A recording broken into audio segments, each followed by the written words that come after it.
All right, well, welcome everyone to All About Ducted Mini Splits. This course is approved for several different continuing education units, as well as the Certified Passive House Consultant and AIA Health, Welfare, and Safety, which may make it applicable to your state-based design or contractor license. My name is Brett Little. I'm the program manager here at the nonprofit The Green Home Institute. Our mission is to empower people to make healthier and more sustainable choices in the places we live. And real excited today, we are running on 100% solar power as far as this webinar goes. Lots of sun, lots of nice weather, so real excited to share that finally. What we're going to be talking to you about today is, really we've kind of got, on one end, we've got mini splits, ductless, and then on the other, we've got the ducted air source heat pumps. But they have their pros, they have their cons.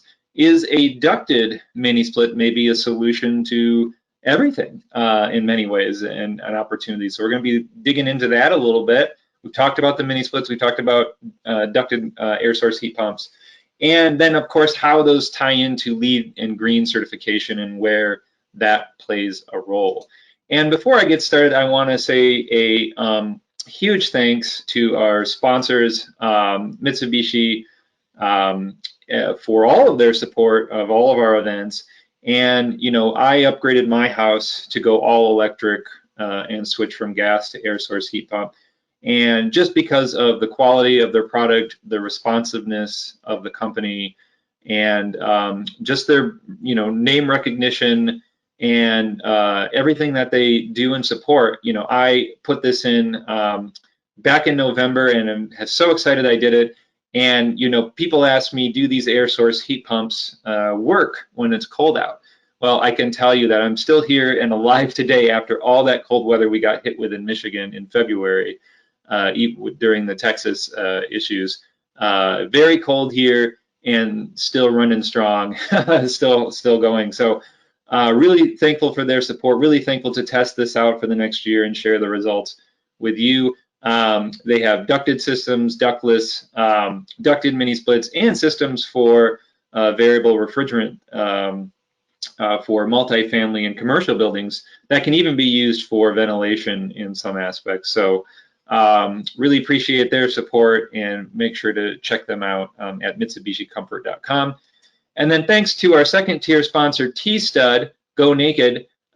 These systems help you stop thermal bridging by being able to choose whatever insulation you like and using advanced framing strategies to be able to put insulation in between the studs on new construction or on renovations that require changing out the studs. So check them out over at tstud.com to change up your wall systems.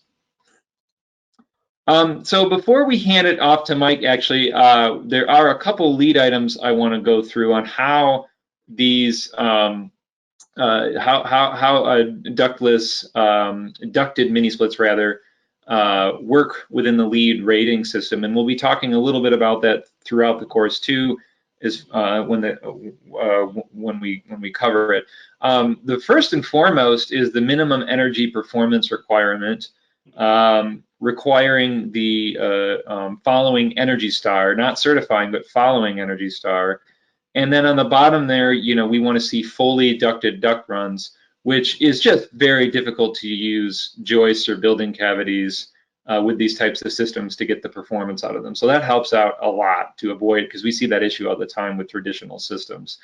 So first, what that looks at is the HERS rating. And you have a required HERS rating, you have to hit around 70 for LEED. And then the annual energy use credit in the energy and atmosphere section, the lower your HERS rating is, the more points you get. And so one thing we do know is that by going ductless, we see much better lower HERS ratings, versus having shorter duct runs. You get still good, but not as good versus ductless. And then fully ducted systems tend to not perform as well, but can perform really good with all types of systems. So that's one thing to look where these systems fit in, is having that lower HERS rating, which means better energy efficiency and more cost reduction. There are alternatives, though, to the HERS rating that can be used, and one of them is called the lead energy budget.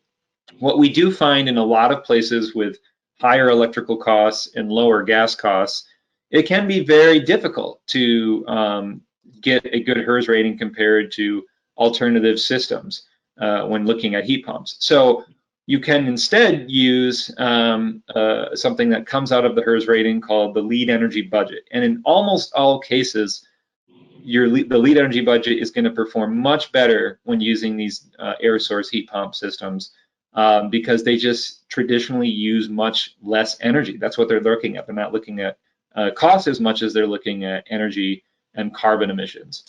And then the other thing is Energy Star, of course, by using ducted mini splits, you're still complying with LEED to comply with Energy Star. The HVAC needs to perform the correct design to make sure the system is set up correctly and then commissioned correctly. So they're still going to be using that design checklist, which we can send you more information about if you'd like it. And then also one thing you have to look out for is ventilation. Typically these systems are not like traditional systems where you might be able to do a supply as often supply system for ventilation. So to meet the required 62.2 2010 or 2016 for B4.1, you might have to use another strategy, an energy recovery ventilator, an exhaust fan, something else. So that's one thing you have to be looking into when you're using a ducted mini split. The other good thing is the combustion venting requirement as far as the heating and cooling system goes is almost something that you can pretty much not have to worry about when you're using these systems because they have no combustion. There's zero combustion in them. So that's another tie-in to the LEED certification program. And then so mini splits don't have to worry about the filtering as much, but air filtering is important. We know that once you get into MERV 13 and higher, it starts to filter out airborne viruses, which is something that I think we can no longer ever avoid. So these systems can use the higher MERV ratings. 8 is required as a bare minimum for LEED. 10 and 13 get you points in the V4.1 single family program. And then finally, Passive House, the new FIAS Plus Source Zero program and their core prescriptive program, which is a prescriptive pathway for 2021, both require you to go 100% electric. So whatever system you choose, it doesn't matter, but these ducted mini splits is one strategy to help you meet the requirement of not using a combustion heating source if you're trying to achieve that. So with that, I will hand it off to Mike Schaefer. He is the regional sales manager of Mitsubishi Electric Trane HVAC US. Mike has been in the HVAC industry since 2005, where he's worked on all levels, including contracting, distribution, and manufacturing. Mike joined Mitsubishi Electric in 2014, has held multiple roles, including commercial area manager, residential area manager, and was most recently part of Mitsubishi Electric's performance construction team, which focused on providing healthy, efficient, and reliable mechanical solutions to the high-performance building market. He is currently the regional sales manager for the Chicago market, and I think this is probably like your third or fourth official webinar with us, and also been joined us in person, if you can believe it, in the past on many different events. So, Mike, welcome back. Good to have you. Thank you, Brett. Thanks everyone for joining as well too. Before we get started, so what I just want to let everyone know is we have, or Brett said we've done some webinars in the past before, and we have, and now we are kind of, this is a little bit of a rehash or retread, but not entirely, as I integrated some new information which we're going to see. But if you have not watched the previous webinars, which would be Introduction to Fully Ducted Air Source Heat Pumps, that one was probably about 3 years ago now, if I remember right, but it's on the Green Home Institute's YouTube page. That will cover a lot of information that maybe in addition to what we're going to cover today, as well as one that was done last year about supplemental heating for all electric applications and dual fuel applications and controls as well too. So there's a couple webinars out there on the Green Home Institute's YouTube page that I highly recommend going and viewing for some supplemental information as opposed to in addition to what we're going to cover today as well. So today we're going to talk about all about ducted mini split systems. So what we're going to cover is a follow-up, like I said, to the introduction to fully ducted heat pumps for all electric heating and cooling. It reviews different types of ducted indoor units, special design considerations associated with them, and how to effectively design for cold climate installations. We'll delve deeper into cold climate heat pump performance, which we didn't do on the previous one, and integrate some of that backup heat options and applications as well. We'll also discuss the type of preventative maintenance that is required for ductless and ducted mini split heat pump systems, as well as tips for optimizing system performance. That's something we kind of wanted to add in that we have not covered on previous webinars. Learning objectives, Brett actually covered this already, so I'll just hit on it real quick, but we're going to review the definition and description of mini splits, VRF and inverter technology, different types of ducted indoor units and applications, cold climate performance, and how the ducted mini splits can meet certain requirements in cold climate performance. And then we'll talk about preventative maintenance and best practices for optimizing system performance. So first off, let's talk about VRF technology and benefits. So right away, what is VRF technology? In its basis, VRF moves refrigerant, not air. When we're talking about moving energy, right? We're moving it via refrigerant, not via strictly air. So VRF is variable refrigerant flow. It's an HVAC technology solution that effectively conditions zone spaces for temperature comfort. This is accomplished through the use of an inverter-driven variable speed compressor. VRF systems are comprised of a central variable capacity outdoor unit connected to a single or multiple variable capacity indoor unit. And we'll look at these different types. Since the compressor can vary its speed and capacity, and the indoor units can vary their capacity, the system delivers precise capacity to meet the load in each zone. Traditional compressor systems maintain temperatures by turning on and off dependent upon the set point. This means they are constantly ramping up and down in order to keep the temperature, drawing a maximum energy input each time the system starts. When the system turns off, the set point temperature naturally drifts and is no longer maintained. Traditional compressor systems also employ a constant fan speed to deliver comfort to the entire zone. When the system reaches the set point temperature, the fan shuts off, like we can see in this graph here. Upon starting with an inverter-driven compressor, the compressor ramps up to speeds beyond traditional systems in order to rapidly bring the temperature down to the desired set point in cooling. We're looking at in cooling here.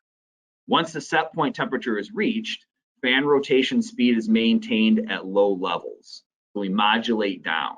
This allows the system to more efficiently maintain the set point temperature without drift and energy consumption spikes. So we don't see those big peaks and valleys like we did before.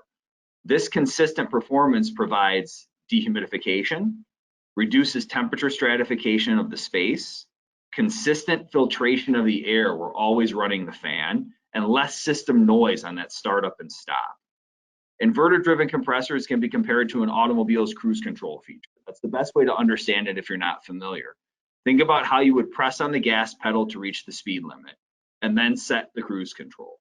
Initial inverter ramp up, followed by a steady speed. As driving conditions change, meaning you incorporate hills, valleys, curves, etc., the car's engine adjusts its RPMs. As temperature drifts occur, the inverter responds as needed to hold the set point. So if you get spikes in heating or cooling, it will adjust accordingly. In this fashion, the inverter does not need to constantly spike on and off. So it reduces the overall energy consumption, providing precise temperature control. Some of the benefits of the inverter compressor are temperature set point is reached faster because of how we showed that quick ramp up as we can do in cooling and or heating. Comfortable indoor climate consistently maintained because we're reducing those spikes in temperature differential. Eliminate the power spikes. If you're used to a traditional unitary type air conditioner, you may see the dimming of the lights because when that air conditioner turns on, that's your highest draw in energy usage is when an air conditioner turns on. We eliminate that with the inverter compressor. Then it generates better heating performance and energy used more effectively. Systems last longer because they're not having as much wear and tear on them. So what makes up a VRF heat pump system, and what are the different indoor unit options? So a basic here, as we can see on the left, a basic single zone VRF air source heat pump has an outdoor unit and an indoor unit. The outdoor unit powers the indoor unit, and the refrigerant and communication lines connect the two components. The indoor unit can be controlled via handheld controller, wall mount thermostat, or Wi-Fi controller of your choosing. A multi-zone VRF air source heat pump has one outdoor unit that can connect to multiple different indoor units. The outdoor unit powers each individual indoor unit, and refrigerant and communication lines connect all of the components together. Multi-zone systems enable a home or a building to have individual temperature control and zoning for each space that an indoor unit serves. Each indoor unit is controlled either separately via individual controllers, or can be grouped together and act as a single zone. So you have a single zone system as well as a multi-zone system.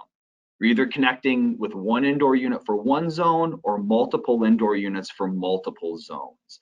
The technology remains the same, meaning that inverter-driven compressor, that variable refrigerant flow, that is all the same. It's just a difference between, are we taking care of one zone or multiple different zones? So indoor unit styles come in a variety of designs to fit various applications.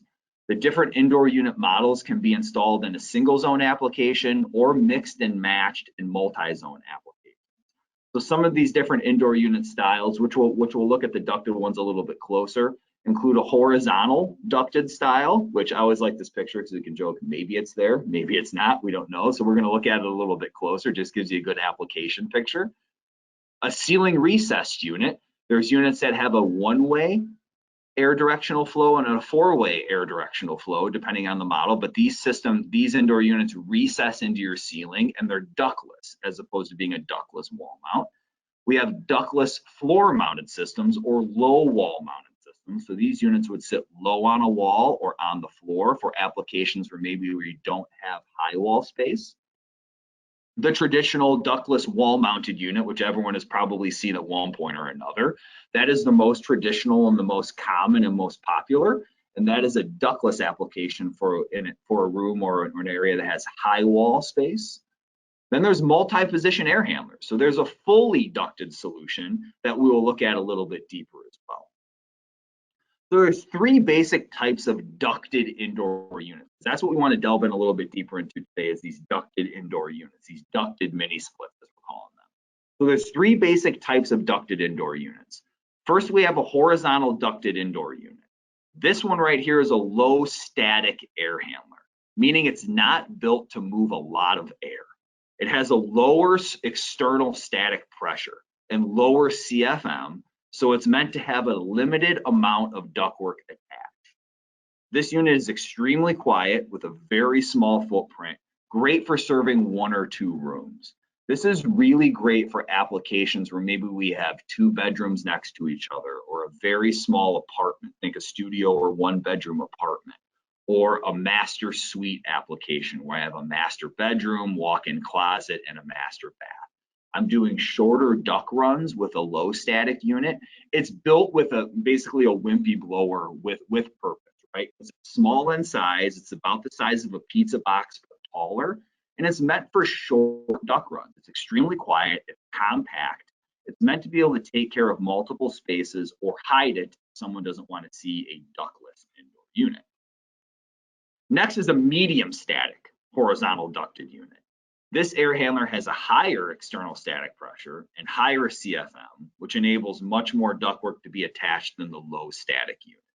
This unit is also very quiet and still maintains that smaller footprint, though it's slightly larger than the low static unit. I always say this one is more like a couch cushion instead of a pizza box, right? So you've gone from a pizza box to a couch cushion. Still small, still has a unique horizontal footprint, but larger than the low static.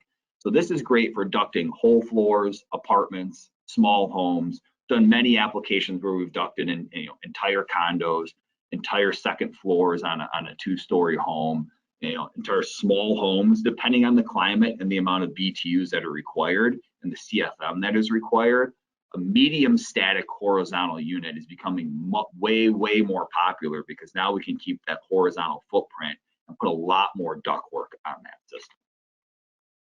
Here's some pictures of these low and medium static units. Just wanted to show you some application pictures of what these look like when they're actually in place. So this here is just obviously a unit that's installed with no ductwork on it yet, but you can see the size of that from a horizontal footprint standpoint. Here is a unit that looks like it was installed in a garage or a mechanical room, and that has the return ductwork with actually a return filter box on the back here, and the supply ductwork coming off the front. So the supply always comes off the front where these line sets connect at. That's where our coil is. So you have your supply coming off the front and your return coming off the back or the bottom, depending on the application.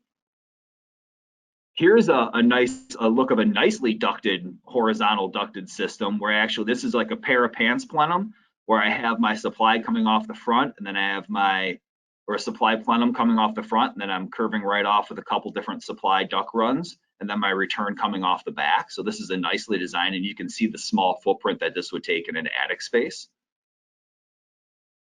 Here's just a look from below of what a low static ducted unit looks like. So this actually has a supply coming off the front, and then this was going to have a return filter grill listed right below. So I said that return could come off the back or the bottom. It's coming off the bottom in this application. And then I always get the question, well, what do you need for access when you're dealing with a unit like this? You need to be able to get access to the unit for servicing. So if I don't have an open attic space that you're going to get to with a horizontal ducted unit, you're either going to need a nice access panel below, or the main key is access to this side, to the right hand side, as we see in this picture here. That's where we're going to want to get access. That's where your line sets, your drainage, your electrical, everything is coming to that one side of the unit. So you want to get access there. So this is showing access up above, and you can get to the one side over here. You just can't quite see it from this picture. And then you also have the return. This is a return filter grill coming right off the back with the filter box. So just some application pictures to give you a better idea of what those horizontal ducted units look like to install. And then lastly, we have this fully ducted multi-position air handler. This unit has higher external static pressure and is very similar to a traditional forced air furnace or air handler. It's extremely quiet. When we get to ducted mini splits, we'll still call it, because it is that. So it's extremely quiet, still has that ECM motor, that variable speed fan, that inverter driven compressor. So it's not what you would expect from a fully ducted air handler. It's much quieter, and it is multi-position. So depending on the models, you're either upflow, horizontal left and right. Some are downflow without a kit, some are downflow with a downflow kit. Depends on the model and the manufacturer. This air handler is great for ducting whole homes, apartments, and can be retrofitted right into existing duct systems. So that's the beauty of this application, is now if we're talking about electrifying certain homes or multifamily buildings that already have a fully ducted system in them, now we could pull that gas furnace out or that straight air handler with electric resistance heat and replace it with a cold climate air source heat pump system and a fully ducted solution that would attach right to that existing duct system. Obviously, you need to test and balance and look at the insulation, everything related to your existing duct system. I don't know what's in there, but it's meant to retrofit right directly in that. Or you can duct a whole home, a whole floor, depending on the size of the house, with a fully ducted air handler. So there are certain things to keep in mind when installing ducted heat pumps. Access panels, clearances, required space, these are all things we need to take into consideration. We actually spoke about some of them already when we were looking at that horizontal ducted unit. But think of these below as a ceiling, basement, or mechanical room space is required, right? You need to put this somewhere because you need to get access to it. You can't bury it in a closet with no access panel. You need to be able to service this thing in the future if we need to clean the coil, if we need to clean out a drain line, etc. Serves 1 to 2 rooms close to the unit. That's a low static unit. Multiple rooms on the same zone, right? So if we're installing one of these horizontal ducted units, we're generally not zoning off of this horizontal ducted unit. So we got to think of that from an aspect that if I'm taking care of these 2 rooms next to each other, I'm not really zoning those rooms. So I still have the same temperature control between those 2 spaces, but I'm taking over those 2 spaces with 1 ducted mini split instead of 2 ductless units. I always think of my house, for instance, my kids' rooms are right next to each other. If I was going to put a horizontal ducted unit to take care of those 2 rooms. I'm going to put it above in the attic, drop my supplies right into that, and put probably just a little central return in the hallway for them. They don't need individual temperature control. They don't need to have their own set point in there. And it would be a better application in my instance than putting 2 ductless units in each room if they're smaller. Service access panels needed if there is not an attic or a basement, right? If it's not installed in an attic, basement, or crawl space, you're going to need to have service and access panels to service the system. This is just looking at some of the clearances on there. The PDF handout is attached here, so you can download this as well too. But just looking at the kind of space that you need to install one of these, there's not a lot of room that you actually need. So it can go in very, very tight places. Now looking at the fully ducted air handler, mechanical room space is required, right? Whether that's an attic, whether that's a basement, whether it's a mechanical closet. I'm not tucking this in a drop ceiling, right? I have a full-sized air handler that I'm going to need to put in a larger space. So this again is going to service larger areas or whole homes. Once again, multiple rooms on the same zone. We can incorporate duct zoning with a fully ducted air handler. There's just specific zoning systems that need to work on this because we're dealing with an inverter compressor, right? We're dealing with a variable speed system, so we have to have appropriate duct zoning systems with that. Mechanical ductwork system options available, right? Now I can tie in humidifiers, I can tie in dehumidifiers, electronic air cleaners, ERVs, right? I can control ERVs, I can control humidifiers, dehumidifiers, ancillary products that a fully ducted furnace or air handler that you're used to would be able to do as well. Clearances for a fully ducted air handler are virtually identical to that of a forced air furnace, but what Brett mentioned right on that, and when he was talking about the lead points there, the beauty of a fully ducted air source heat pump is we don't need combustion clearances. So I can put this in a mechanical closet with a solid mechanical door, and I don't have to worry about combustion air because I'm not burning anything, right? So I don't have to worry about combustion clearances, and I don't have to worry about flue venting because I'm not venting anything. So while the clearances itself from a servicing standpoint are similar to a furnace, you need a lot less space because of the combustion aspects that you don't have to worry about. Keeping things inside the thermal envelope. So keeping ductwork and HVAC equipment inside the thermal envelope of the home or building is pivotal, especially when we're dealing with higher performance homes, we're trying to meet LEED certification, we're trying, really incorporating and sizing things appropriately. When ductwork is located in an uninsulated attic, problems are sure to arise. Most of the time, insulation is not done appropriately on ductwork in an unconditioned attic space. So issues like condensation can be created due to large temperature differentials of the attic space and the hot and cold metal ducts. Condensation obviously can lead to mold, which is never a good thing. Also, ductwork, no matter how well it's sealed, eventually will leak at some point. There's a lot of great resources out there for duct sealing, but if it's existing in the space, odds are it's leaking. Leaky ductwork in an attic space can lead to particulate and contaminant infiltration and an extreme energy loss. The only time ductwork or equipment should be located in an attic space is when the attic space is fully encapsulated, making it inside the thermal envelope. There's a lot of other measures out there with buried ductwork and other things that we can do as well. But if I'm going to incorporate the mechanical equipment in an unconditioned space, we want to make sure that that is fully insulated as much as possible. With today's tight envelope, so once again, looking at higher performance applications, tighter homes or multifamily buildings, there's not the need to take the ductwork to the exterior wall as we've done traditionally, right? I don't have that loss at those outer walls. It also minimizes the need for larger ductwork systems. Using compact duct designs can make it easier to keep ducts and equipment inside the thermal envelope. I would not suggest this method in old or leaky homes, since all of your thermal loss is at the outer wall. I always refer back to my house, which is about 20 years old. I would not recommend a compact duct design in my home. It's 20 years old. It's not an energy efficiently built home. I've been doing upgrades to it, increasing it throughout the years, but I still have the majority of my loss at those outer walls, below the windows, by the doors. So I need to get my ductwork out to those outer walls to combat that loss. But if I was building a higher performance new construction home, I don't have that much of a loss on those outer walls. So I can keep my ductwork to shorter runs and hopefully keep it inside the thermal envelope as well. One of those ways is through a modified truss design. So changing your truss design in a new construction home or remodel, if you're doing a gut rehab or remodel, you have an opportunity as well, is another way to keep everything inside the thermal envelope. By raising the truss, as you can see here on the picture here in the middle, so raising the truss in the hallway or in another area, you can allow space for ductwork and a horizontal ducted unit without sacrificing ceiling height.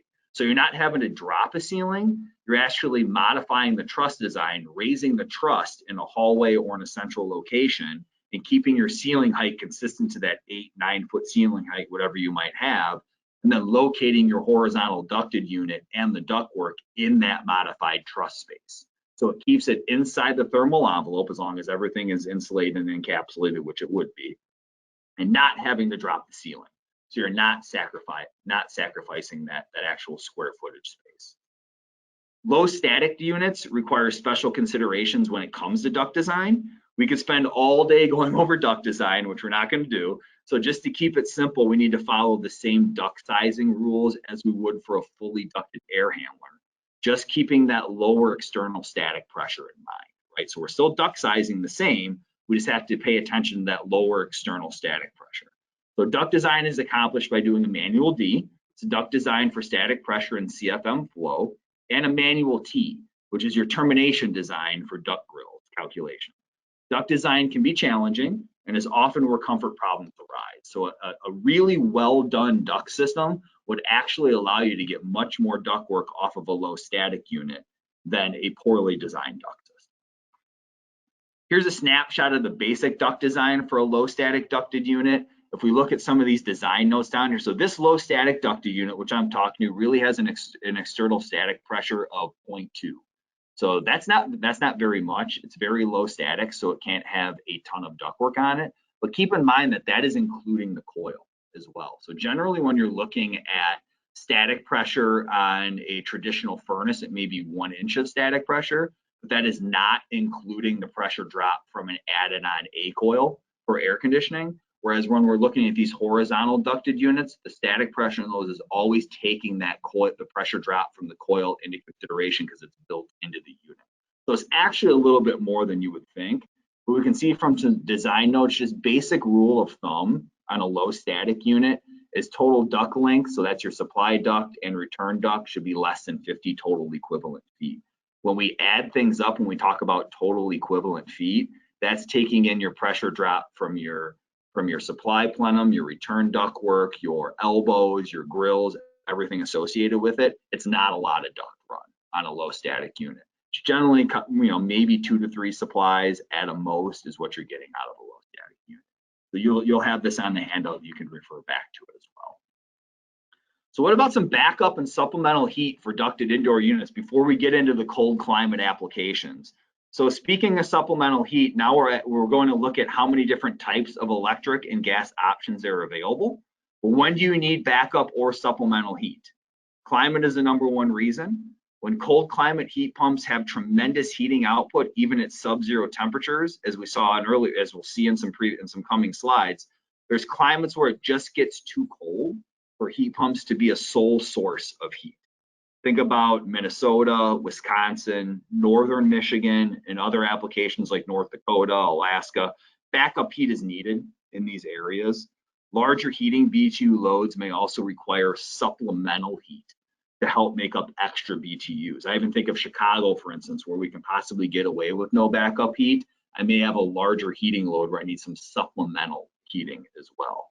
Lastly, if there's already a heating source in place, like a boiler, an air source heat pump is being installed primarily as a cooling solution, it makes sense to utilize both heating systems at optimum times for energy savings and comfort benefits. So let's first look at electric resistance heating options first. So this is an electric resistance heat kit. These are built to go right on the fully ducted air handlers. They can be installed directly onto them. They're not integrated into them. So it's not a slide in of an electric heat strip. It actually would go on top of it, right? So it's adding an additional 6 inches of height on top of that unit. Used for emergency backup heat or to make up supplemental heating BTUs on extremely cold days, right? If needed, make up that supplement. They can run in conjunction with the cold climate air source heat pump. and can be engaged based on outdoor air temp or a drop in indoor space temp. Depending on the size of the electric heat kit, it can be single stage or two stage as well. Think of a 3.5 kW heat kit as single stage, whereas a 10 kW heat kit is 2 5 kW elements, right? So it can be staged for actually better energy usage as well. There's also inline duct heaters that can be integrated into those horizontal ducted systems. So these can be installed with a fully ducted air handler or a horizontal ducted air handler as well. These are third-party manufactured, so that manufactured by the heat pump manufacturer, but there's some great third-party companies out there that make these inline duct heaters. So they're not sitting right on the horizontal unit, they're inline in the ductwork. They can be on-off or modulating, but it's the same concept and application as the electric resistance heat kit, going in for emergency backup or supplemental as well. What about dual fuel systems? So what if you have a gas system in the house and you want to incorporate the cooling benefit of an all-electric air source heat pump and some supplemental heating as well? So gas integration is obviously a top priority for Mitsubishi Electric and other manufacturers that we're working on as a bridge solution, right? And there's a lot of great products and solutions that we will see in the next year or so. So a lot of cool things coming, but what can we do right now? We see the potential for these dual fuel systems as a bridge product, especially in the gas-driven Midwest to electrification. By integrating cold climate heat pumps with gas burning HVAC systems, we can still drastically lower the fossil fuel usage while our grids are working to become cleaner. So it's going to be a great bridge product. A current solution that is becoming more common is the use of hot water coils on fully ducted air handlers as a secondary heat source. This allows the use of a gas boiler for domestic hot water and secondary space heat when tied in with an air source heat pump. The hot water coil would be a third party. So this is looking at a third party hot water coil, not a Mitsubishi or other ducted mini split manufactured coil. So it'd be a third party coil sourced and properly sized appropriately for the heating need and CFM static pressure requirements. As you can see from this picture, this is actually an application in southern Indiana where they have this tankless hot water heater. And then this is doing some in-floor heat. As you can see the in-floor heat being done. And they installed an all-electric air source heat pump to take care of the cooling solutions, and then tied in a third-party hot water coil, basically for first stage heat. So now this air source heat pump is going to be your first stage. Now your backup heat is going to be when this boiler kicks on and kicks this hot water coil to produce the backup heat, as well as some supplemental in-floor heating too. So we can do some things with third-party for dual fuel applications, but stay tuned for more coming from manufacturer-driven dual fuel applications as well. So now let's talk a little bit about cold climate heat pump technology, right? How do these systems work in cold climate applications, and how can we incorporate some of these ducted systems in cold climate applications? So traditional air source heat pumps have been around for a very long time. It's not anything new when we talk about traditional air source heat pumps. Historically, they've only been used as a primary heating in warmer climates. And you get below that Mason-Dixon line, you can utilize traditional air source heat pumps, but anything above that, it just gets too cold. You're using them as in primary heating in warmer climates and supplemental or shoulder season heating in cold climates. As we can see from this chart, as the temperature begins to fall, so you're going to see your outdoor ambient temperature below, and then your rated heating capacity on the left here. So as the temperature begins to fall, the traditional heat pump loses its ability to provide sufficient heat. So traditional heat pumps, whether they are VRF heat pumps or not, right? Whether they're the kind we're talking about with all these inverter-driven compressors, we have traditional heat pumps as well, or they're a traditional unitary style. They should not be used as a primary heat source in cold climate, right? So I'm here in Chicago. We're never going to put in a traditional air source heat pump with no backup as a primary source of heat. On the other hand, cold climate air source heat pumps provide outstanding heating performance even in the extreme cold.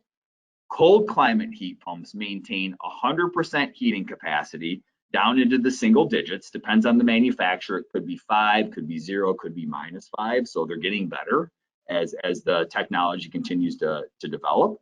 However, They do begin to lose capacity as it gets colder outside. However, the D rate is much less, and they continue to maintain very high heating levels and heating capacity in sub-zero temperatures. So this, for instance, is showing at -13, roughly a little bit below 80% heating capacity, still at -13 on this chart right here. So let's take a look at the actual heating capacity of a 2-ton or 24,000 BTU traditional VRF air source heat pump. As we can see from this chart, so this is a highly efficient VRF heat pump, but it's traditional from that side. It's not cold climate. As we can see, the heat pump's ability to provide sufficient heat begins to drop off once we get below freezing. So we start to lose our capacity right around the freezing temperature. And I certainly wouldn't recommend to have this as the primary heat source in a cold climate in my house. I wouldn't look at 5 degrees. I'm producing roughly about 53% of my heating capacity. If I need 24,000 BTUs at 37 degrees, well, I'm certainly going to need it at 5 degrees, and you're not getting it with a traditional style heat pump. So I would not put that in as a primary heat source in a cold climate.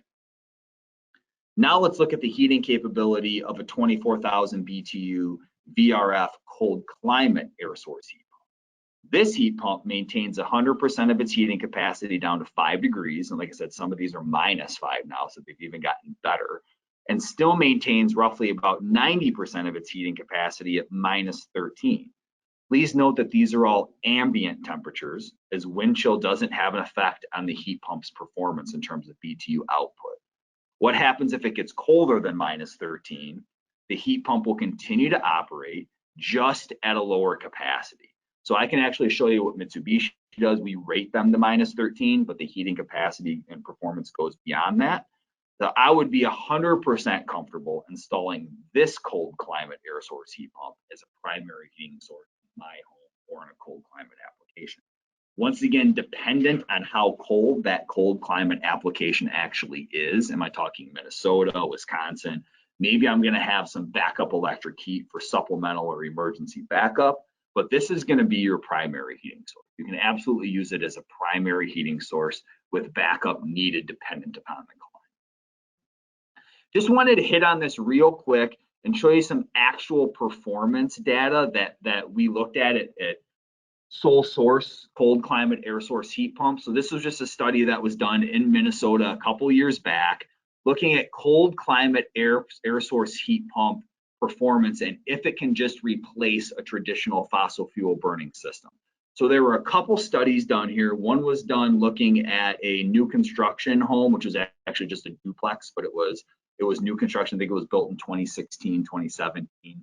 So that was a new construction home, and the other one was looking at an old 1920s leaky home, right? So all that was done in this study was removing the existing HVAC equipment and inputting a fully ducted air handler and cold climate air source heat pump in its place. Nothing was done to the envelope, nothing was done to the duct system except for the modifications from a plenum and return standpoint to meet the appropriate size, but nothing else was done. And then we ran some studies. We didn't run, the third party, CE Energy, ran some studies on this. So just looking at the duplex and new construction, we saw that 98% of the time, the cold climate air source heat pump during the winter ran with no electric resistance heat engaging at all. So this was in the Twin Cities in Minnesota. So cold climate application, 98% of the time, the electric heat kit never engaged. And the air source heat pump never stopped performing. So even in that 2% of the time when the heat kit engaged, the air source heat pump was still performing, so the heat kit was just providing supplemental heating. We realized 57% less site energy use with a seasonal, so winter average COP of 1.82. And the retrofit application, which was the 1,500 square foot 1920s leaky home, 91% of the time, the electric heat kit did not engage. So only 9% of the time the heat kit engaged. Once again, the heat pump never ceased operation. The heat kit just acted as supplemental BTUs. We saw 56% less site energy use with a seasonal COP of actually higher on this one of 1.85. So what it verified was, can an air source heat pump work in a cold climate application as a primary heat source?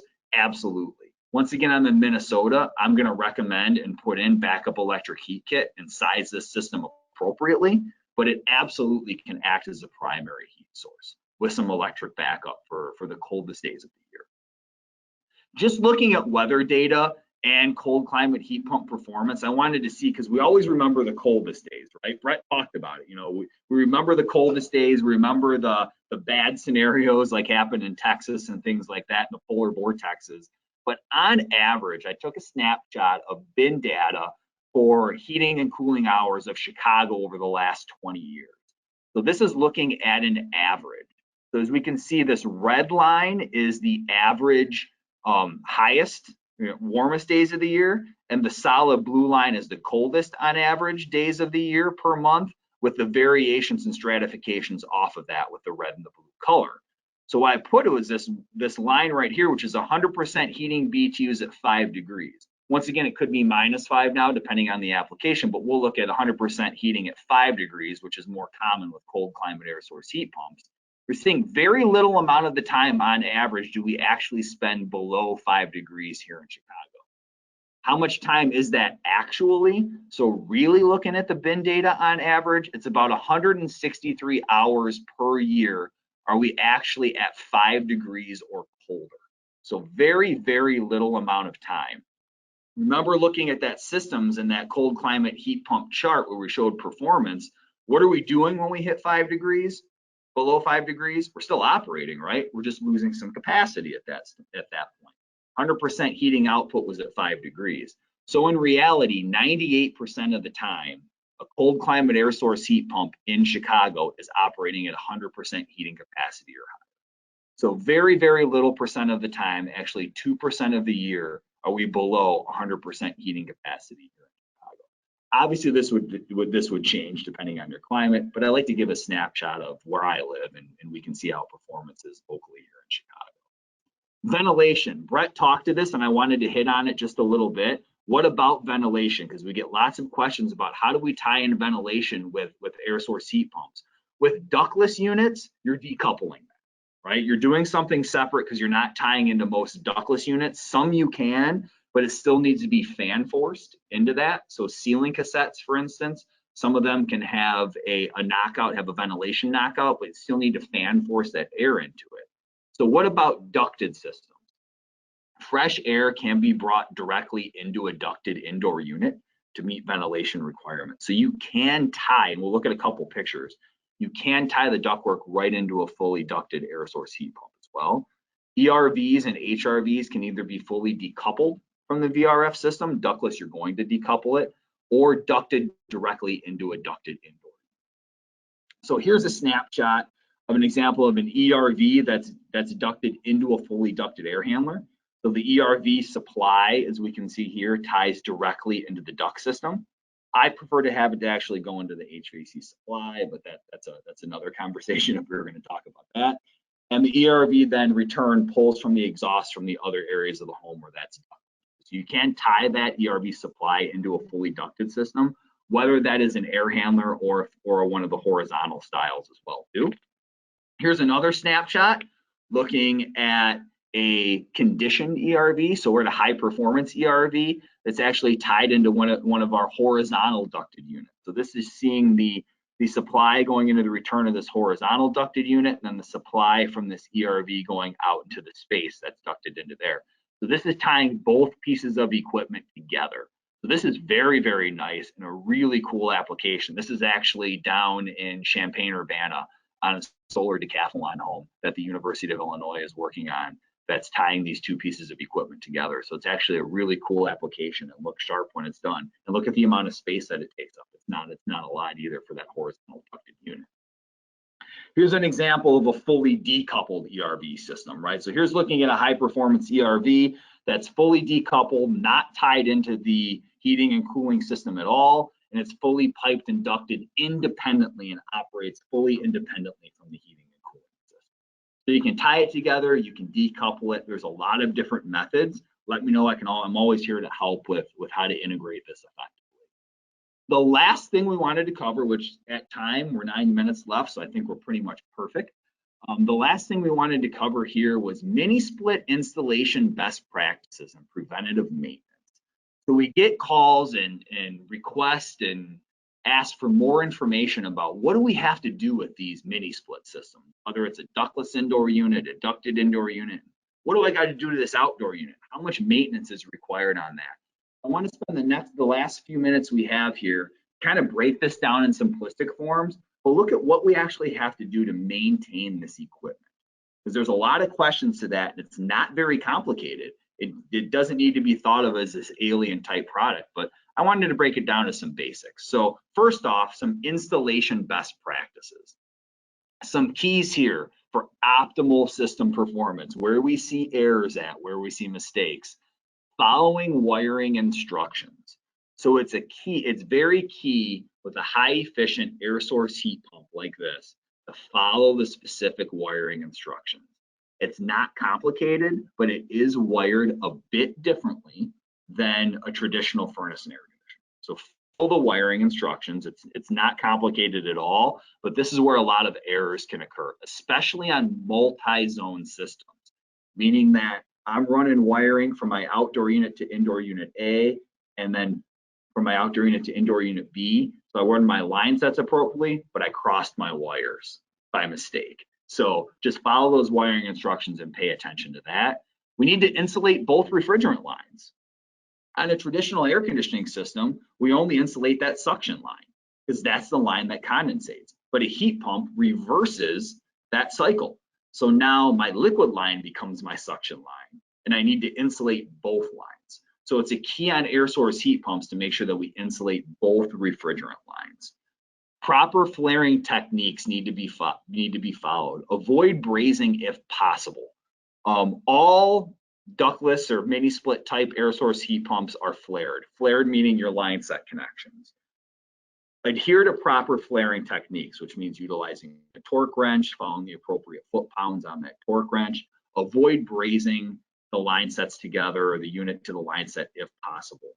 If you do, you need to follow appropriate brazing techniques, which means flowing with nitrogen while brazing. It will help avoid any kind of issues. Follow manufacturer specifications for line set sizing and length. It's very pivotal on mini split systems, whether they're ductless or ducted, to use the line set size that is specified. These are specifically metered systems, so the line set size needs to be appropriate. So if it calls for a 1/4 3/8 line set, use 1/4 3/8 line set. If it says you can go 100 feet, you can go 100 feet.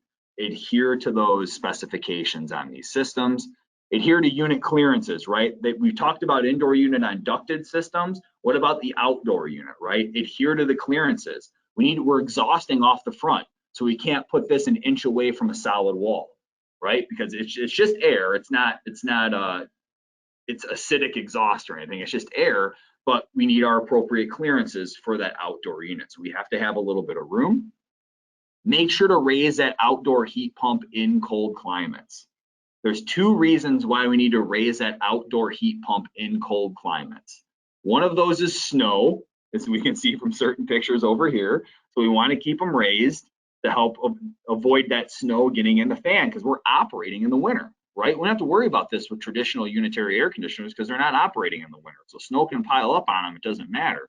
But we're operating in the winter, so we've got to keep that fan clear of snow. The other reason is defrost or an air source heat pump. So those coils do freeze up in the winter. It's not a bad thing when you see coils get ice on them in the winter. It's an inherent thing that happens with a heat pump. Think of your freezer, it's a heat pump. It goes into defrost to avoid ice buildup within it. So our system is going to defrost as well. Then that defrost condensation will drip below the unit. So we need to make sure it's raised off the ground in order to avoid ice damming back up into the system. So we want to make sure in cold climate applications that air source heat pump is raised off the ground for snow level as well as defrost. It can be on stands, it can be on wall brackets, whatever works best for your application. So preventative maintenance and best practices for the outdoor heat pump. Clean the condenser coils.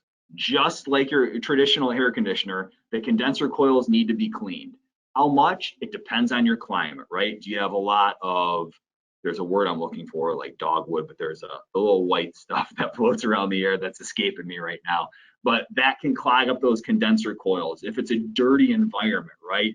You're in farmland and you get a lot of dust blowing through the air, those coils can get a whole lot dirtier. So recommended annually, but it really just depends on the climate that you live in. Keep the outdoor heat pump fan free of snow and ice buildup. We want to keep that unit free of snow and not ice building up on it. We saw it this winter where we had some colder temperatures, a lot of snow here in Chicago, and we had ice build up on the top of the outdoor unit. Usually not a problem, but then it was staying below freezing and the sun was coming out that was melting some of that, and then the ice was dripping into the fan and then refreezing. So we want to try to keep that unit as free of snow as much as possible. Make sure the unit stays level. This is important with sinking ground over time. We need to keep that unit level, right? There's oil in that compressor. We have to keep it level. So we don't want it sinking over time. Check all wiring connections and voltages. So when the contractor is doing maintenance on the unit, they're going to clean the condenser coil. They're going to check all the wiring connections and voltages, and then check the temperature rise of the system for possible low refrigerant charge. You can't check an inverter-driven system with superheat and subcool like you can on traditional air conditioner, because it's an inverter-driven heat pump. It's always modulating at different speeds and different hertz and different capacities. So you can check your temperature rise to notice any kind of errors on that, but really the only way to know the appropriate refrigerant charge is to weigh it in. That's the maintenance on an outdoor unit. It's really not any different than the air conditioner that's probably in your home now. What about preventative maintenance on a ductless indoor unit? Check and clean the air filters. Most ductless units are just going to have cleanable air filters in them. So you need to clean the air filters. Some of them may have supplemental air filters that need to be changed annually. Once again, it just depends on the system, but I recommend that they're at least checked, if not cleaned, by the owner on a monthly basis. So check the filter once again, because it depends on your climate, right? If you're a very clean house, then you're not going to have to clean them as much. If it's a dirtier house or there's pets, you're going to have to clean them a little bit more, but you're just cleaning those filters. A contractor will check and clean the condensate drain line. You want to make sure that we're not getting any gunk in that drain line over time, because it's an air conditioner, it produces condensation, right? We want to make sure that drain line is free and clear. They're going to clean the evaporator coil. Is that done annually, biannually? Once again, it just depends on the application and the home that it's installed in. Same with cleaning the blower wheel. They will check all wiring connections and voltages and check the temperature rise of the system for possible low refrigerant charge. By keeping the filters clean, you will help keep the evaporator coil and the blower wheel clean as well. So it's really pivotal about just keeping the air filters clean. That's really the homeowner maintenance. Clean the air filters once a year, generally have the contractor check these systems, see if the blower wheel or evaporator coil needs to be cleaned, right? Once again, it depends on your house and how dirty it actually is. What about a ducted indoor unit? Same thing, but we're generally changing the filters now on a ducted system instead of cleaning them. In most cases, like Brett mentioned, we may have a MERV 10, 13, at least an 8 filter on these systems that you're going to be changing. Depending on the filter and your environment, again, maybe it's monthly, maybe it's bi-monthly. Just check the filter. I always tell the homeowners, check your filter. You'll know if it's dirty or not just by looking at it, and then change it as needed. And then once again, just like the ductless systems, checking and cleaning the condensate drain line, cleaning the evaporator coil, the blower wheel, checking the wiring connections and the temperature rise as well too. But these are simple things that are done by a contractor. It's not anything that they're not used to doing on your existing furnace or air handler and traditional air conditioner or heat pump that's probably in your home right now. So it's not really any different in terms of maintenance. In summary, ducted heat pump systems include an outdoor condensing coil, an indoor ducted unit, refrigerant piping, and a controller. Multi-zone systems can have a variety of different indoor units, which we looked at, whether they're ducted, ductless, mixed together, all connected to a single outdoor unit. Cold climate ducted heat pumps can provide exceptional heating performance in cold climates. They maintain high heating capacities, even in sub-zero temperatures, providing year-round comfort. Where you need backup heat depends on your climate. Again, depending on your fuel type, application, and climate, backup or supplemental heating may be desired or required. There are various types of supplemental heating source, whether that's gas or electric, to fit any application. Installation best practices and preventative maintenance are key to a successful air source heat pump installation. In order to maintain the highest levels of efficiency, comfort, and performance, regular preventative maintenance is critical for all air source heat pumps. The big maintenance question generally comes in with ductless indoor units. A lot of times they're installed and they're forgot about, which is not a good thing. These are very, very high efficient systems that work fantastic when installed correctly and when maintained correctly. As we saw, it doesn't take a lot of maintenance. It's cleaning filters. It's having a contractor check and clean the other parts, the other components on an annually or biannually basis, but it's not a lot of maintenance. But so many times they're installed and then they're never touched again. I've gone into applications that have been installed for 2 years and the filter's never been touched. It's plug solid and they're wondering why the system isn't performing appropriately. So regular maintenance is critical for all air source heat pump applications, and it's not difficult to do. Thank you everyone so much for your time. You can see on my last chart here, Brett referred to me as the regional sales manager. Well, effective as of Monday, I've actually transitioned back to our performance construction team. So I'll be covering our central business unit as well as our southwestern business unit. And that is working on high performance applications as well as just new construction and remodeling in general. So I have transitioned back to that. I still live in the Chicago area, but now I cover a much wider footprint. So if you have questions in any location that you're at, please reach out to me. You can see my contact information here. If I'm not the appropriate person, if you're outside of my territory, I'll connect you with my counterpart that can help as well. But for anyone that's ever reached out to me, if you're on the call, you can attest, I'm always here to help. I'm always here to answer questions. We want to make sure you're doing these systems appropriately, because if they're installed appropriately and maintained appropriately, you're going to have nothing but success for your. Hey, thanks, Mike. Can you hear me all right? Yep, perfect. Great. Yeah, so let's get into some of the questions that are coming in. And before we get to them, for those of you looking to self-report your Passive House Con Ed, that code will be emailed to you. I'll drop it in the chat too, so look for that. But it'll be emailed if you got to get going. And then real quick, check your spam for that survey. It'll come out, as well as the email you get will serve as your certificate. So check that from customer care at GoToWebinar to grab that certificate if you need that, for those of you watching live. For those of you watching this on demand in the future, go to our Thinkific platform and take the quiz with an 80% passing rate to get your continuing ed. If you're watching it on another platform, follow where you need to do that. And before we get into those questions, a huge thanks to our top tier sponsors, Mitsubishi, Build Equinox, and Ream, for all their support what we do, our board of directors, our volunteers, and all of our speakers. So if you got to get going, you're good for the CEU. If you want to stick around for questions, we got a lot here, and we'd love to keep the conversation going. So let's see. How does the operations for the inverter-driven compressor versus other heat compressors work? And I think you got to this a little bit, but how does it compare with a traditional AC unit cost of operations with its more on-off operation to cool? So the beauty of these systems is just kind of set it and forget it, right? So just let that inverter compressor do its thing. If we look at air conditioning from a cooling side, efficiency is all based off of SEER ratings, right? Seasonal energy efficiency ratios. So a lot of traditional systems are maybe 13 SEER from a minimum standpoint. Maybe you're getting up to 18 at the most. They have higher, but that's a rarity or a smaller percentage on that end.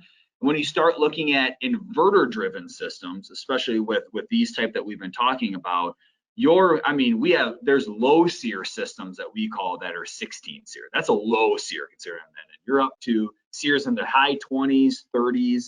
It depends on the type of system that you're installing as well too. You know, ductless units generally have a higher efficiency in cooling from a SEER standpoint than ducted units do. It's because now you have no duct loss, you have smaller blowers, lower coil surface area, so you have higher SEER, higher ratings on that end, but it's much higher in efficiency than a traditional single stage type air conditioner system. So much higher in efficiency from that and cooling. Yeah, I'm glad you brought that up about the efficiency rated of the, I guess you could say the more ducted, right, the fully ducted system versus the the other systems. I was surprised that you would also refer to the fully ducted system as a ducted mini split, only because it appears those typically, from what I've seen, have lower efficiency ratings. They're higher than other traditional systems, but still lower. So, I mean, are they still truly mini splits if they have such lower systems, or what is your thought there? No, I mean they're really, in essence, it's really a fully ducted air source heat pump is what it is. It's a fully ducted air source heat pump. But where the mini split name comes in so much is, and where we refer to it, is really when you look at an outdoor unit, right? You think of the way that an outdoor unit is configured in terms of a footprint. I know we saw the picture of Brett standing next to the dual fan monster, but still from a width and a depth standpoint, they're mini from that aspect. So that's where the lingo comes around a lot from mini splits, really refers to the outdoor unit. But like you mentioned, when you get to a fully ducted system, its efficiencies are now on the higher end of a traditional fully ducted system, just because I've got a much larger coil, a much larger blower. I'm just using more energy than I am on a ductless system or a horizontal style, smaller ducted indoor unit. So you talked about integrating the energy recovery ventilator, or HRV. What about either humidifiers or dehumidifiers? Can those be integrated? Yes, very easily on a fully ducted air handler, on the full size air handler, very easily. There's actually contacts for that on most manufacturers' brands. So that's not hard to do at all. When you get to a horizontal, that mini style, the low static or the medium static, now it's just dependent on, it's very hard to put like a traditional, say, Aprilaire humidifier on a horizontal style unit. Can you do it? Yes, it just depends on your space. Most of the times those are going in tight areas and tight locations. But I've seen lots of times where we have a medium static horizontal style with a humidifier or dehumidifier ducted in down the line on the system. So it's still tied into the board to operate the fan when it needs to, but it's not like right on the plenum coming right off of it. It's actually ducted down the line a little bit from a space and clearance standpoint that you need for that. On ductless units, you pretty much just have to decouple it, right? It'd be a standalone dehumidifier or a standalone humidifier. There's a lot of different manufacturer brands out there that do a great job of standalone systems, but on a ductless, you'd have to decouple it. Ducted, it's really easy to tie into though. Are there any performance issues when you install 2 ducted units into an outdoor unit designed for 4 units? So, for example, leave 2 refrigerant lines capped off? Okay, so asking, I think I'm clarifying right. So I have like a 4-zone unit outside, and I have just 2 ducted units connected to it, right? I think that's what we're asking. Yeah, and I'll see if he chimes back in. So. Once again, not really. No, yes. It depends. It just depends on the system in particular. So if I have, I have to speak to what I know. So if I have a 4-zone outdoor unit, that's a 36,000 BTU system in my world. So I have a 4-zone 36,000 BTU system, but maybe I don't need the 4 zones. I need the 36,000. So let's say maybe I have, 2 18,000 ducted units connected to it. That's perfectly fine. Mitsubishi on our end, we have a tool called Diamond System Builder that actually gives these outputs to you. If you want to know how to access that, please let me know, or I can connect you. Contractors know how to do it as well too. It's a free software, but it would show you what your output's going to be on those systems. Because a lot of it depends on connected capacities as well too. Like you can overconnect, you can underconnect. There's a lot of different little rules, but from a system performance standpoint, you do not have to take a 4-zone system and put 4 indoor units on. It's not going to have an adverse effect on your system. You're still going to get the same amount of performance out of it. Thanks. So as far as accessibility, one of our audience is talking about just obviously to clean their ductless out to access the filter, they got to get on a stool, and it's some effort. So what about, is it easier in a lot of these ducted systems to access the filters? So when you get any ducted system from a manufacturer, it's going to come with a little cleanable filter in it. The first thing they should do is take that out and throw it away.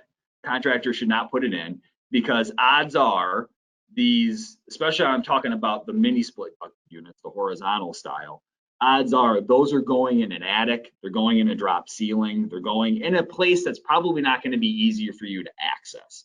So what we recommend in those instances is pull the cleanable filter out. It's there because we have to put it in, and you toss that away, and then you put in a filtered return grill. So you put in a filtered return grill somewhere, or if you're putting this in a basement, you don't have to do a filtered return grill. You can just get an accessible filter that you can reach, like the furnace in your house that you're used to now, and you're just changing that filter. You're sliding in, you're sliding it out. It's a filtered return grill. You're just dropping the grill and pulling the filter out, putting the new one in, and putting it back. Same with a fully ducted system. Odds are you're going to have a filter slide somewhere built into the return, and you're just going to pull that filter out and put it back in just like you would. So the key is to not have to get into an attic, right, and change that filter. So if you're going to put it in an attic, utilize a filtered return grill. Right. Going back to the brazing you had mentioned, could you get into briefly a little more why you would avoid that? Yeah, there's a lot of reasons why. One of the main reasons why is when we look at these type of systems, so talking Mitsubishi like systems, we have very, very fine mesh strainers in our refrigerant lines in our system, and what that's meant to do is gather any contaminants, right? Block any contaminants from getting into our compressor. When you braze, so meaning, you cut the flare off for whatever reason, and you're brazing two pieces of copper together, if you do not flow nitrogen, a very, very small amount of nitrogen through that system, and you don't do that, what's going to happen is oxidation is going to form on the inside of that copper piece that you're right where you're brazing at, and then it's basically this black film that's on the inside, and then the 410A refrigerant is going to wash that film away, and you're going to plug up those strainers. That's what's going to happen. The strainers are going to get blocked up. So by flowing nitrogen through the system, you inhibit the oxidation, so it doesn't occur, right? So by flowing a little bit of nitrogen through the system, you will not have that problem. That's the only reason why I say avoiding it, just because a lot of contractors don't flow nitrogen because they're not used to doing it. Not necessarily required on a traditional system, because those have filter dryers and cleaners on them that we can't put on our system because we're specifically metered. Those are restrictions for us, so we can't do that. So if you do it, that's no problem. You just have to do it appropriately. Right. That's why I try to say avoid it, because if you just avoid it, then you avoid that problem altogether. Right.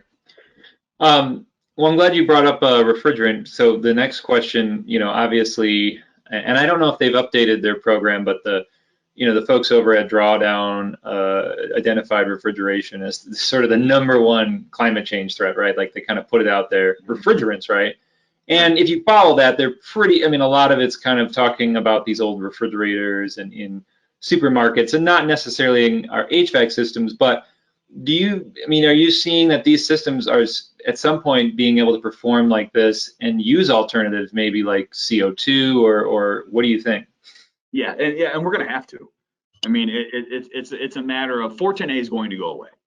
It's just a matter of time. It's going to go to the wayside, just like R22 has. So it absolutely is going to occur. We just have to figure out the appropriate path that we're going to take. So it's going to happen, and odds are it's going to hit California first. I think in terms of restrictions, that's where it's going to hit first. It's going to be a requirement to get off of 410A. We look at CO2. We do CO2 elsewhere in the world. A lot of it just has to do then with, okay, if you move everything to CO2, nobody's used to working on that. So you're changing everything on its head, and people may not have the appropriate tools, appropriate methods, all those things to do. So I think eventually, eventually we will be away from 410A. It's the next iteration. What that's going to be, it's going to be a mixture, I'm sure, first of some sort. A new refrigerant mixture is what will be out there. So it won't be much different from an installation standpoint. But yes, that's obviously key on everyone's mind, is where the next phase is going to go. There is a huge interest in getting a radiant air source heat pump system. So you would discuss sort of the dual fuel gas side of that and solutions for that. But what opportunities are out there for radiant with air source heat pumps that you're seeing or coming on board? So we actually have a product in Europe that we've had for a long time called EcoDan, which is one that we have been working on getting over here, and that's in air to water. So we're talking about air to water from that aspect, where now we can take care of inflow radiant traditional boiler type heated system. So that is coming. It's an iteration that is coming as well too. Once again, with everything, it's what is the market? What's the market for that? Where are we at with it? We get a lot of requests, so that's a product that is making its way over here. Timeline, I have no idea in terms of what that would be, but we're obviously looking at that because we know it's a market that we need to serve. So the product exists. It's just getting it over here and then getting it through all of the US, testings and adjustments and all of those things that are required as well too. There's a great question here about running into a home with a fully ducted system already, and then considering what your options might be there as far as moving to air source, like assuming they're probably talking about a fully ducted gas system. Right. I know, just to share my personal story, that's something that I ran into, and I know in the context of LEED, if you're doing LEED renovations, one of the big concerns of older systems in homes is a lot of the joists are still panned. And so the problem from a LEED standpoint is you got to go in and fully duct all those systems, and that can be very expensive to do, especially if you got to tear out drywall, like in my case. So that sort of took me out of the running for LEED. I know that some people are using strategies like using the existing ductwork for an ERV or HRV, and then putting in a ductless system to heat and cool the house somewhere, just from a LEED standpoint. But anyway, Mike, what are your thoughts on if someone runs into that? What's the best route for them? Just like you mentioned, we have, and I mentioned it too, you have an existing duct system, but how is that duct system that's in the house, right? I mean, that's what you need to look at, and that's what the contractor needs to address. Can we swap equipment out? Yeah, no problem. But when I'm just talking about the duct system, but still look at that. It has to be addressed. Like you said, are you panned returns, or open joist returns? What do you have going on in that instance? The other thing is, don't just think you're pulling out a natural gas furnace and putting an air source heat pump in its place. You're going to be cold, right? You need to address that envelope. You need to look at your load, address your envelope appropriately, because if you have an 80,000 BTU gas furnace in there, you need to look at what you're doing in terms of pulling that out and just putting an air source heat pump in its place and having enough heating capacity without having backup heat kits running all the time. What I say is look at your load, look at your insulation, address your envelope first. That's really a good thing to do. That's kind of best practice, is look at that, look at your envelope, address your insulation levels, see if you can lower that heating load, because air source heat pumps are going to work better when your load is more consistent to its heating output. You're not running that backup electric heat kit all the time to make up an extra 20,000 BTUs that you need to heat up all the time. So address the envelope, and then address the envelope if it makes sense, and then it's address the duct system, like you mentioned. You got to make sure that it's appropriate and that it's going to work appropriately with any new piece of equipment you're going in. If you're pulling out an old furnace and putting in a high efficiency gas furnace, address the duct system, because it's only going to work as good as that duct system is. It doesn't matter how efficient the piece of equipment is you're going to put in there. If you have an inefficient, poorly installed duct system, your performance isn't going to be any better. You need to address that. I'm glad you brought up backup, resistance heat, and we were having this conversation at the Net Zero conference last week, and it still comes up a lot with some of the concerns we see about these systems sort of running when they shouldn't be. What ways can you avoid that from happening? A lot of it has to do with just how it's installed. So from a control, just an integration standpoint, there's simple settings on a controller that maybe weren't set. So just setting those, making sure the contractor is aware. But then the other thing, as I mentioned it before, of set it and forget it on a system.